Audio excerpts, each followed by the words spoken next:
देश में कोरोना के बढ़ते मामलों ने एक बार फिर से जनता से लेकर प्रशासन तक को चिंता में डाल दिया है। स्वास्थ्य मंत्रालय द्वारा जारी किए गए रिपोर्ट के अनुसार 24 घंटे के दौरान 1,69,729 नए केस सामने आए हैं, जबकि 146 लोगों की जान चली गई है। वहीं इन बिगड़ते हालात को देखते हुए केंद्रीय स्वास्थ्य मंत्री मनसुख मंडाविया आज यानी सोमवार को ही 5 राज्यों और केंद्र शासित प्रदेशों के स्वास्थ्य मंत्रियों के साथ बैठक करेंगे।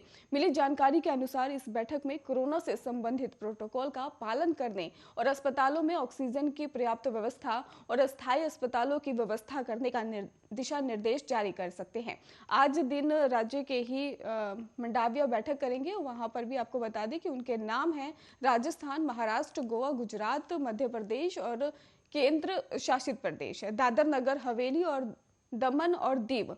आपको यह भी बता दें कि प्रधानमंत्री नरेंद्र मोदी ने कोरोना के मामलों पर चिंता जाहिर करते हुए उच्च स्तरीय समीक्षा बैठक की थी। पीएम मोदी इस बैठक में ही वीडियो कॉन्फ्रेंसिंग के माध्यम से शामिल हुए थे और इस समीक्षा बैठक में पीएमओ के अधिकारियों के अलावा गृह मंत्री अमित शाह, केंद्रीय स्वास्थ्य मंत्री मनसुख मांडविया और कैबिनेट सचिव राजीव गाबा और गृह सचिव अजय भल्ला, स्वास्थ्य सचिव राजेश भूषण और आईसीएमआर के डीजी समेत कई अधिकारी मौजूद रहे। इस बैठक में पीएम ने ही लोगों से वैक्सीनेशन करवाने की अपील की है।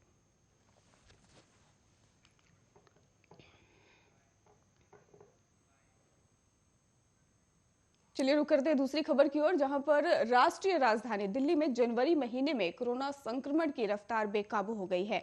नए साल की शुरुआत में ही कोरोना ने ऐसी स्पीड पकड़ी है कि मामले हर दिन दुगने होते जा रहे हैं। 1 जनवरी से लेकर 9 जनवरी तक के आंकड़ों पर अगर नजर डालें तो संक्रमण के मामलों का ग्राफ तेजी से बढ़ रहा है। वहीं 1 मई के बाद एक दिन में ही रविवार 9 जनवरी को सबसे ज्यादा संक्रमण के मामले दर्ज किए गए।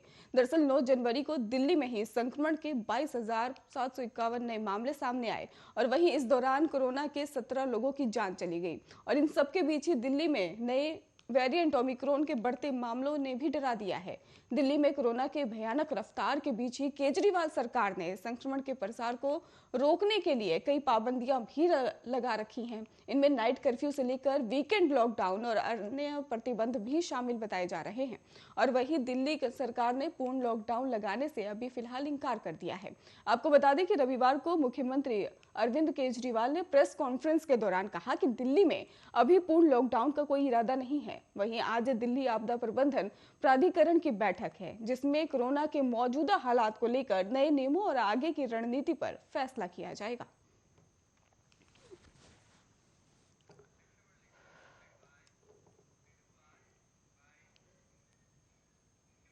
कोविड-19 से संक्रमित बच्चों में तेजी से बुखार और कपकपी जैसी लक्षण देखने को मिल रहे हैं। रविवार को ही दिल्ली के सर गंगाराम अस्पताल में ही बाल रोग विशेषज्ञ डॉक्टर धीरेन गुप्ता ने इसकी जानकारी दी है।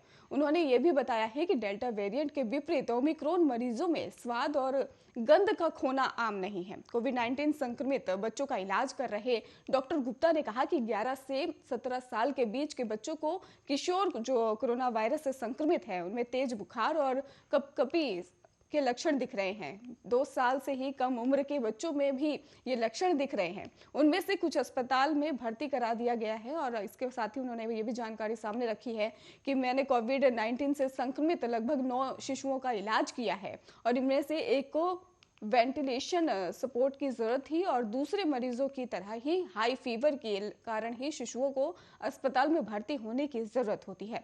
उन्होंने ये भी जानकारी सामने रखी कि वयस्कों में ही संक्रमण की गंभीरता कोरोना वायरस के डेल्टा वेरिएंट की तुलना में कम है, जबकि शिशुओं के लिए ऐसा नहीं कहा जा सकता।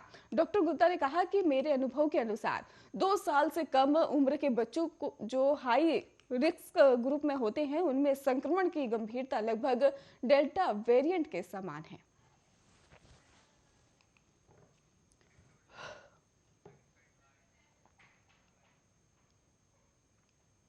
चलिए बढ़ते हैं दूसरी खबर की ओर, जहां पर उत्तर प्रदेश के मुख्यमंत्री योगी आदित्यनाथ रविवार को ही लखनऊ के नाका में मौजूद गुरुद्वारे पहुंचे और यहां उन्होंने गुरु गोविंद सिंह की जयंती के प्रकाश पर्व और मत्था टेका है, अरदास की है और इस दौरान ही सीएम योगी ने कहा कि गुरु गोविंद सिंह जी ने देश के इतिहास को स्वर्णिम अक्षरों पर दर्ज कराया है। माथा टेकने के बाद मुख्यमंत्री ने गुरु गोविंद सिंह के द्वारा समाज को एक सूत्र में बांधने के प्रयास की सराहना की है। योगी आदित्यनाथ ने कहा कि सिख गुरुओं के त्याग और बलिदान को भुलाया नहीं जा सकता।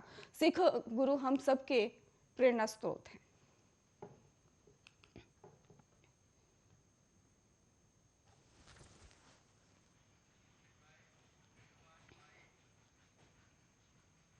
उत्तर प्रदेश में सभी यूनिवर्सिटी और कॉलेज को कोरोना के चलते बंद करने का फैसला लिया गया है और राज्य सरकार ने आदेश जारी कर कहा कि अगले 7 दिनों तक राज्य के किसी भी विश्वविद्यालय और कॉलेज में ऑफलाइन कक्षाएं नहीं लगेंगी।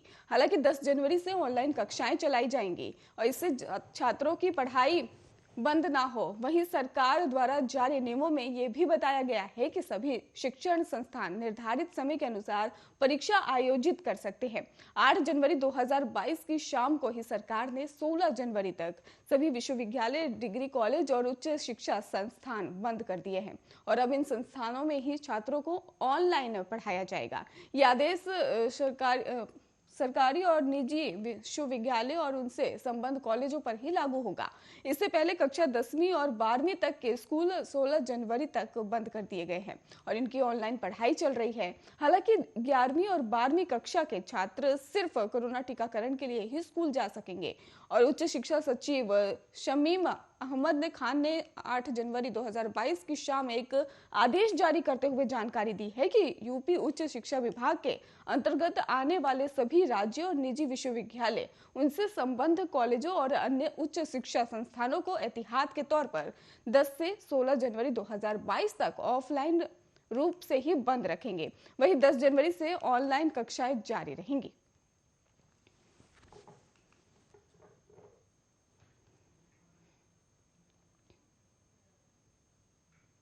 चलिए बढ़ते हैं राजस्थान की खबर की ओर, जहां पर बुल्ली बाई ऐप का मास्टरमाइंड नीरज बिश्नोई पाकिस्तान के स्कूल और यूनिवर्सिटी की वेबसाइट तक हैक कर चुका है और इसका कनेक्शन सुल्ली डील्स ऐप के मास्टरमाइंड से भी जुड़ता दिख रहा है।